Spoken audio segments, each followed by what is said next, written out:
Hi friends, ఇవాళ వీడియోలో అయితే మీకు గుంటూరు అరండల్పేటలోని ఒక మార్వడి గుడి ఉందండి. ఆ గుడిలో ఒక విగ్రహాన్ని అయితే ఆ మత పెద్దలు అయితే వచ్చి ప్రతిష్ఠించారంట. వాళ్ళు కూడా దేవుళ్ళనే అంటారు. అంటే ఇవన్నీ నాకెలా తెలుసు అంటే మా ఫ్రెండ్ మార్వడీస్ అమ్మాయి ఉంది కదా, తను మాట్లాడే కొన్ని మాటల ద్వారా అయితే తెలుస్తుంది. వీళ్ళు ఆ విగ్రహాన్ని ప్రతిష్ఠించారంట. దీనికి సంబంధించిన కొన్ని పూజలు కార్యక్రమాలు అయితే 4 రోజుల నుంచి చాలా ఘనంగా జరుగుతున్నాయంట గుంటూరు అరండల్పేటలో.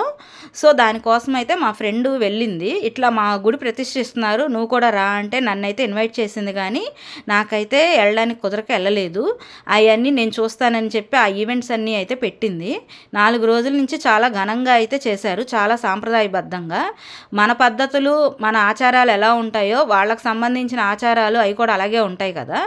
కొద్దిగా మార్పులు ఉండొచ్చేమో, కానీ ఎవరు చేసినా ఎందుకు చేసినా దేవుడికి చేసేది ఏంటంటే మనసు ప్రశాంతత కోసం, మనకి మంచి బుద్ధిని ఇవ్వడం కోసం. మనం ఏ పూజ చేసినా కూడా దాని యొక్క ముఖ్య ఉద్దేశం అంతే కదండి.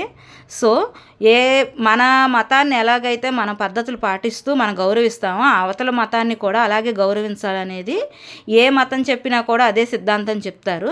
పిల్లలు పెద్దలు అందరూ కలిసి ఈవెంట్స్లో పార్టిసిపేట్ చేసుకుంటూ వాళ్ళకి భోజనాలు కూడా ఏర్పాటు చేస్తారు కదా. అందరూ మానసిక ప్రశాంతత కోసం కానీ భక్తి శ్రద్ధలతో అయితే ఆ దేవుడిని పూజిస్తూ ఆ విగ్రహాన్ని అయితే ప్రతిష్ఠించుకున్నారు. మాకైతే మార్వడి ఫ్రెండ్ ఉంది కాబట్టి నాకైతే ఈ పద్ధతులన్నీ తెలిసినాయండి. మీరు కూడా చూస్తారని ఈ వీడియోలో అయితే పెడుతున్నాను. ఎందుకంటే అందరూ అన్నీ గౌరవించాలి. Boy friends.